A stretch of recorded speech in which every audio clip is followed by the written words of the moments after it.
Hello friends, मैं ज्योति स्वागत करती हूँ आप सबका आपके अपने यूट्यूब चैनल एमजे स्टडी पर। आज मैं आपको बताऊंगी कि जो फाइनल लेसन प्लान होता है उसको प्रेजेंट कैसे करना है या उसको डिलीवर कैसे करना है। तो दोस्तों, जैसा कि आप सबको पता ही है कि जो आपकी बीएड सेकेंड ईयर की प्रैक्टिकल फ़ाइल होती हैं वो आपकी टीचिंग सब्जेक्ट्स की फ़ाइल्स होती हैं और इन फाइल्स के अंदर आपको स्कूल टीचिंग के लेसन प्लान बनाने होते हैं।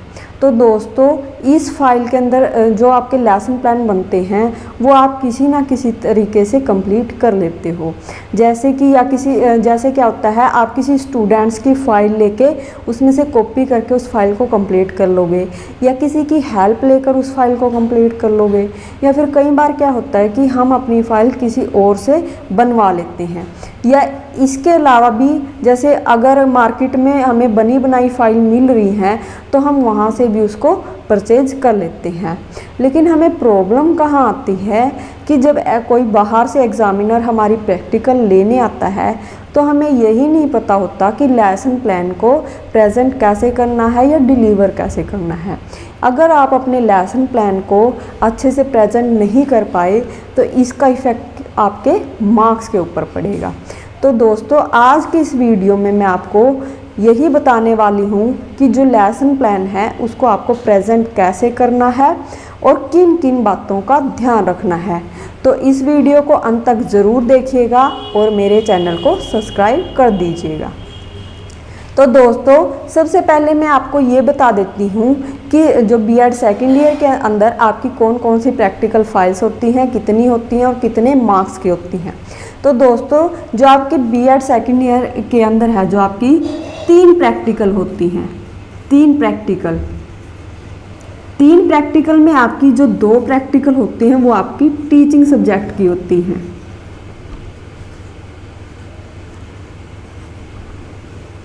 और एक फाइल जो है वो आपकी स्कूल बेस्ड एक्टिविटी की होती है।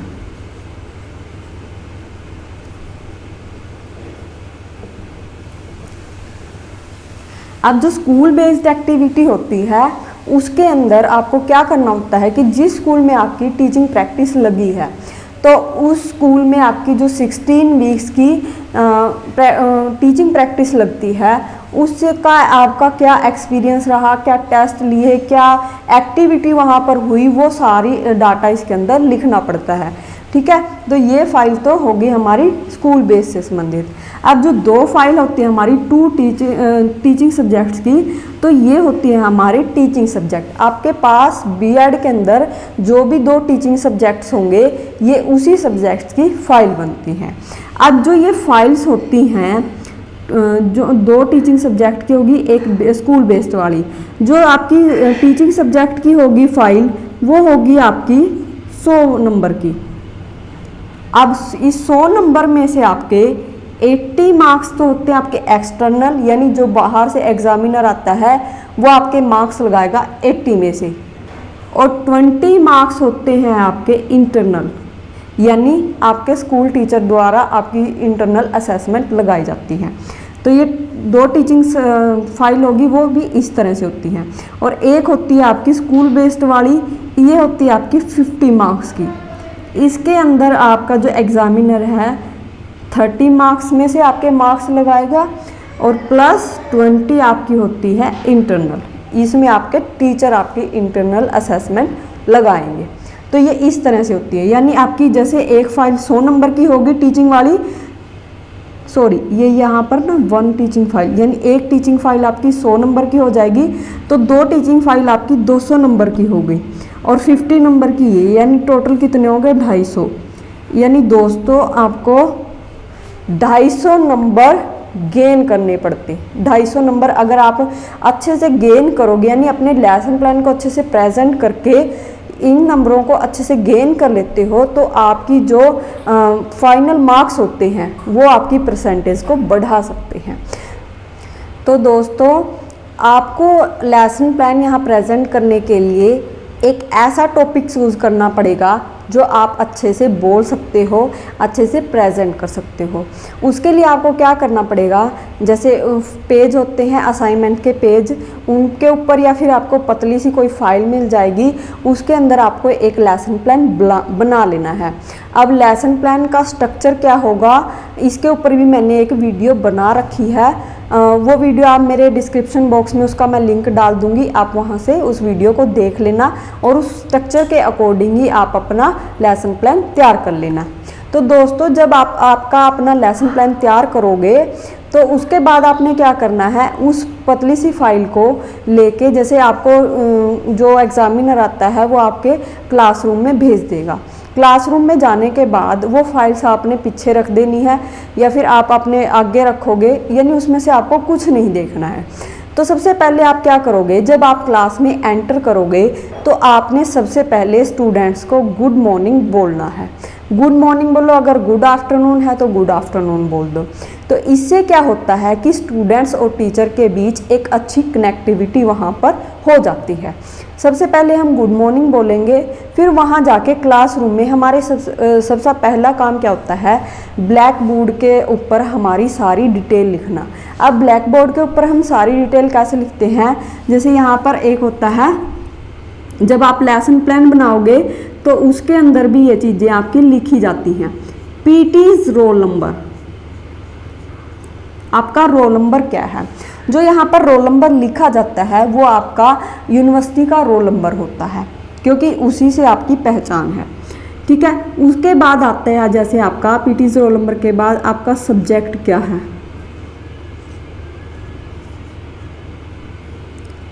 टॉपिक क्या है, ड्यूरेशन क्या होगी आपकी, जो आपने लेसन प्लान बनाया है उसकी ड्यूरेशन क्या है, डेट क्या है, यानी किस डेट को आप ये डिलीवर कर रहे हो, और एक और आपकी क्लास कौन सी है, यानी किस क्लास का आप लेसन प्लान यहाँ पर तैयार करोगे। आप चाहे तो टॉपिक इधर लिख देना और क्लास इधर लिख देना। सबसे पहले आपका यहाँ पर रोल नंबर लिखा जाएगा। सब्जेक्ट मान लो आपका एसएस है या फिर साइंस है या मैथ्स है, कुछ भी आपका जो भी टीचिंग सब्जेक्ट है जिसका आप लेसन प्लान बना के लाए हो वो आपने सब्जेक्ट यहाँ पर लिख देना है। टॉपिक का में आएगा आपका, जैसे एसएसटी से रिलेटेड आपने कौन सा टॉपिक लिया है। मान लो आपने लिया है एग्रीकल्चर का,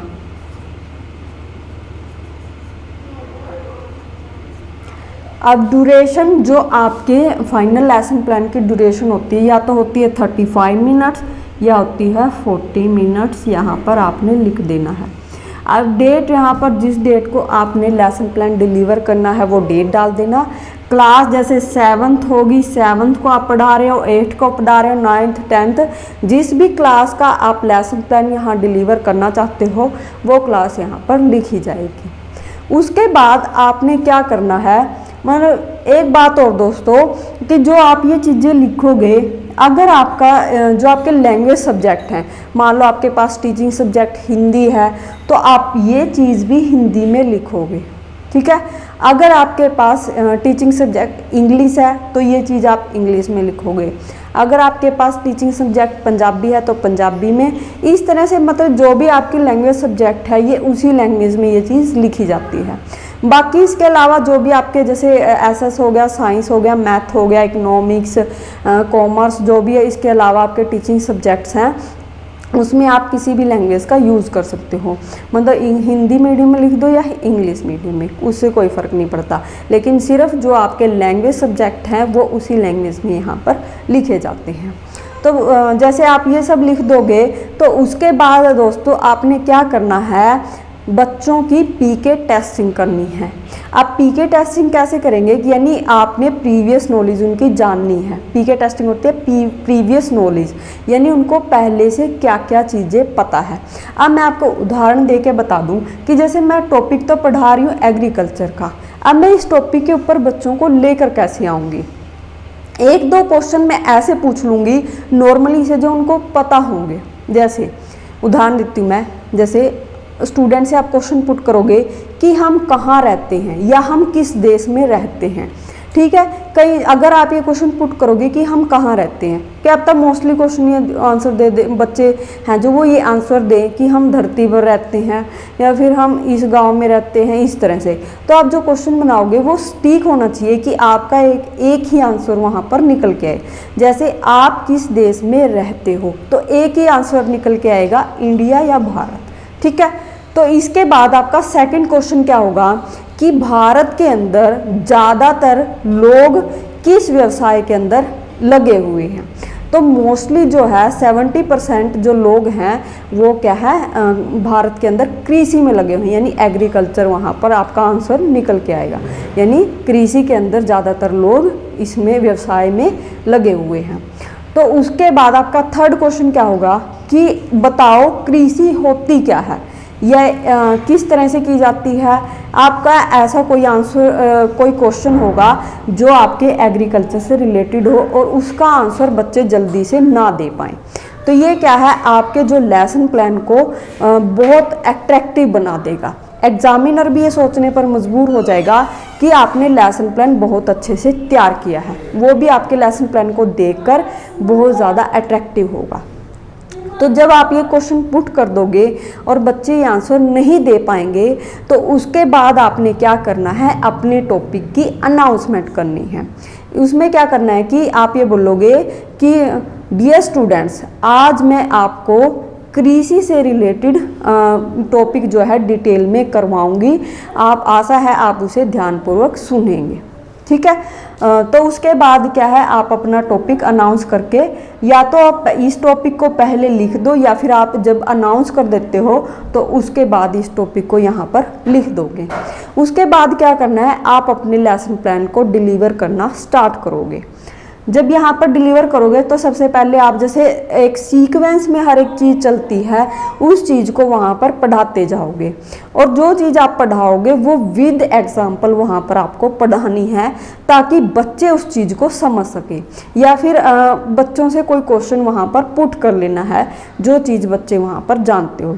जैसे मान लो आपने क्या कर दिया कि ये बता दिया कि कृषि होती क्या है, इससे रिलेटेड आपने बता दिया कि जैसे इसके टाइप्स क्या क्या हैं या कहाँ कहाँ पर कौन सी खेती किस तरह की ज़मीन है, ये चीज़ें बता दी। तो जैसे आप पढ़ाओगे कि कृषि के प्रकार क्या हैं, तो उसमें क्या है, आपने क्या करना है, आप उदाहरण दे के बता देना। जैसे कोई कई गाँव के बच्चों, क्या आपने गेहूँ देखा है उगता हुआ? अगर हाँ में आंसर है, अच्छा है, नहीं देखा तो इसके लिए एक और ऑप्शन है दोस्तों कि जब आप अपना लेसन प्लान बना के लेके जाओगे तो आपको अपने साथ कोई एक मतलब वहाँ पर या तो मॉडल होगा या फिर चार्ट होगा, यानी टीचिंग एड्स लेके जाना ज़रूरी है। दोस्तों टीचिंग एड्स भी दो तरह के होते हैं, यानी एक जनरल टीचिंग एड्स, एक होते हैं specific teaching ads. General teaching ads के अंदर हमारे आते हैं जैसे चाक, ब्लैक बोर्ड, डस्टर, पॉइंटर, ये चीज़ें वहाँ पर आती हैं। दूसरा जो आपका स्पेसिफिक एड्स होता है उसके अंदर आपके जो टॉपिक है उससे रिलेटेड आप कुछ स्पेसिफिक बनाते हो। जैसे उसके अंदर आ जाएगा हमारा चार्ट, मॉडल, फ्लैश कार्ड, आप उसके अंदर लिख सकते हो, ये उसके अंदर लिखोगे। जब आप लेसन प्लान बनाओगे उसके अंदर ये चीज़ें लिखी जाती हैं, ठीक है। तो आप जब अपना टॉपिक समझाने के लिए मान लो एक मॉडल लेके आए, अब दोस्तों ये क्या है, मॉडल जो होता है वो किसी चीज़ को अच्छे से सीखने के लिए, प्रेजेंट करने के लिए बहुत एक अच्छा तरीका है। आप उस जैसे आपने इसके टाइप्स बताने हैं तो आप एक मॉडल के थ्रू उसके टाइप्स को बता सकते हो। जैसे एक मॉडल के ऊपर आप उसको बताओगे कि ये जैसे रबी की फसल है, ये खरीफ की फसल है, इस तरह से उसमें आप उसकी पिक्स लगा दोगे या फिर कुछ रियल चीज़ें वहाँ पर आप दिखा सकते हो। तो वो क्या होते हैं, आपके जो लेसन प्लान है उसको बहुत ज़्यादा अट्रैक्टिव बनाती है, और बच्चे भी क्या हैं उन चीज़ों को देख के उनमें इंटरेस्ट पैदा होता है कि ये है क्या चीज़, यानी उनके अंदर एक जानने की इच्छा पैदा होती है। तो इससे क्या है, वो बच्चे लर्निंग अच्छे से वहाँ पर कर पाते हैं। एक बात और दोस्तों, जब आप अपने लेसन प्लान को किसी मॉडल या चार्ट के थ्रू वहाँ पर प्रेजेंट कर रहे हो तो आपने वहाँ पर पॉइंटर का यूज़ करना है, यानी पॉइंटर के थ्रू ही आप उस चीज़ को वहाँ पर शो करोगे। मान लो आपने चार्ट आपके ब्लैक बोर्ड के साइड में लगाया है, तो आपको वहाँ दिखाने के लिए फिंगर यूज़ नहीं करना है, आपने पॉइंटर उठाना है और जो चीज़ आप एक्सप्लेन करना चाहते हो उस पॉइंटर के थ्रू उस चीज़ को वहाँ पर एक्सप्लेन करोगे। इसी तरह से आप मान लो मॉडल लेके आए हो, तो मॉडल को भी इसी तरह से प्रेजेंट किया जाता है। तो ये तो था दोस्तों हमारे जो उसको प्रेजेंट कैसे करते हैं। अब जब आप ये चीज़ें पढ़ा रहे हो तो ये क्या है, आपके उदाहरण सहित होने चाहिए, यानी साथ साथ में एग्जाम्पल आपको वहाँ पर देने हैं। उसके बाद क्या होती है, जब आपका लेसन प्लान पूरा डिलीवर हो जाता है तो उसके बाद आपको करनी है रिकैप्चुलेशन। रिकैप्चुलेशन होती है कि आपने जो आज पढ़ाया, यानी एग्रीकल्चर से रिलेटेड आपने जो टॉपिक पढ़ाया है वो बच्चों ने अच्छे से सीखा है या नहीं, उससे रिलेटेड आप 1-2 क्वेश्चन बच्चों से पुट कर दोगे। यानी जैसे आपने पढ़ाया कि कृषि है, आप बच्चों से पूछ लोगे कि बताओ बच्चों कृषि होती क्या है, तो बच्चे उसका आंसर दे देंगे। उसके बाद आप पूछ लोगे कि टाइप कौन कौन से हैं, तो इससे क्या होता है कि आपको भी संतुष्टि हो जाती है कि जो आपने पढ़ाया है वो बच्चों को अच्छे से समझ में आ गया है, और एग्जामिनर भी ये देखेगा कि ये जो टीचर है इसको जो लेसन प्लान प्रेजेंट करने की अच्छी नॉलेज है। उसके बाद क्या करोगे, आप अपना होमवर्क ब्लैक बोर्ड पर दे दोगे। ब्लैक बोर्ड पर आपका होमवर्क लिखा जाएगा कि आपको एग्रीकल्चर वाला टॉपिक अच्छे से रीड करके आना है। ठीक है, तो ये तो था दोस्तों एक स्ट्रक्चर या ये इसको प्रेजेंट करने का एक तरीका। अब हम इसके अंदर किन किन बातों का ध्यान रखें ये भी मैं आपको बता देती हूँ।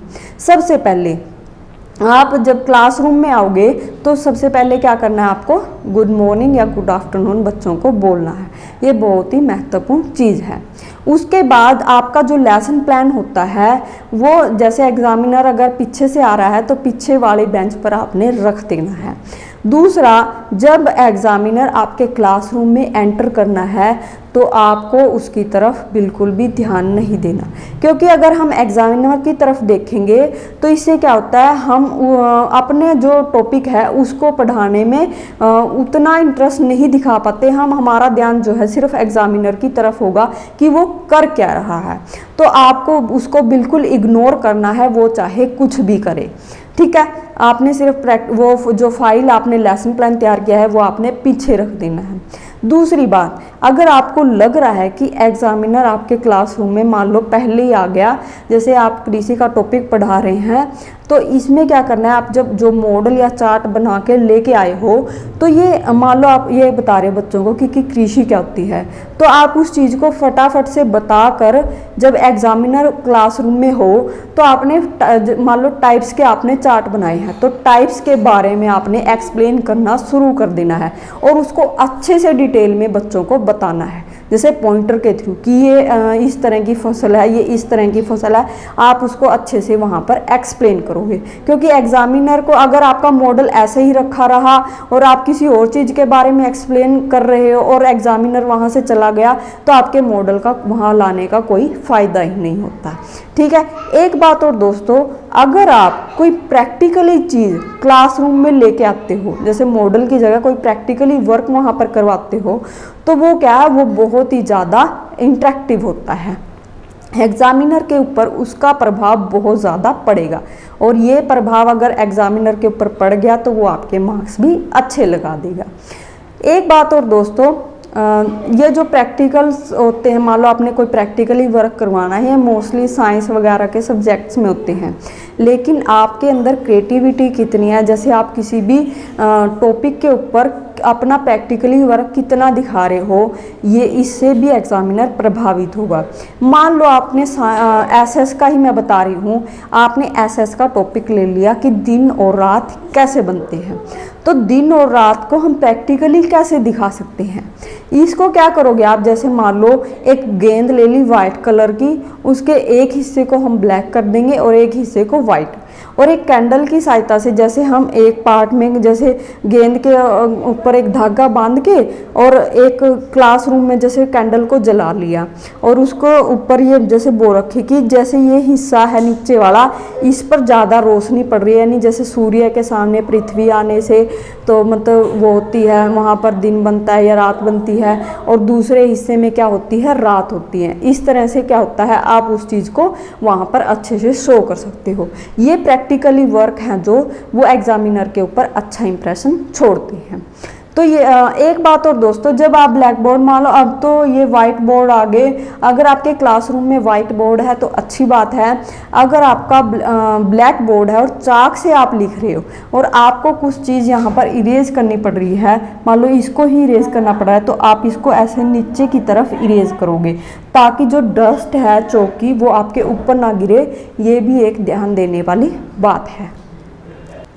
और हाँ दोस्तों, अगर आप किसी चीज़ को बता रहे हो, जैसे स्टूडेंट्स को टाइप बता रहे हो या फिर कहाँ पर किस तरह की फसल उगती है या कैसी वहाँ पर मिट्टियाँ हैं, तो वो आपको ब्लैक बोर्ड पे लिख देनी है ताकि बच्चे उसको अच्छे से देख सकें और नोट कर सकें। कई बार क्या होता है कि हम बोल रहे हैं और बच्चे उस चीज़ को नहीं सुन रहे, लेकिन लिखने से क्या होता है कि उनका ध्यान वहाँ पर जरूर जाएगा कि टीचर लिख क्या रहा है। तो ये भी एक ज़रूरी यहाँ पर एक पॉइंट है। थैंक यू दोस्तों, आई होप ये वीडियो आपके लिए हेल्पफुल होगी। हम नेक्स्ट वीडियो मिलेंगे किसी और टॉपिक के साथ, तब तक के लिए थैंक यू दोस्तों, बाय।